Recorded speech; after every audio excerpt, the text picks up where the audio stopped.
Welcome back to another technical deep dive here in the debug zone. Today we're tackling a big question and breaking it down with insights from other users. Hopefully this clears up some misconceptions and helps you get the answer you need. So buckle up, stay a little curious, and let's jump right in.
And that's a wrap.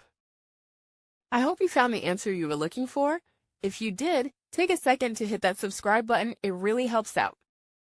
And let me know in the comments which solution worked best for you. See you next time in the debug zone.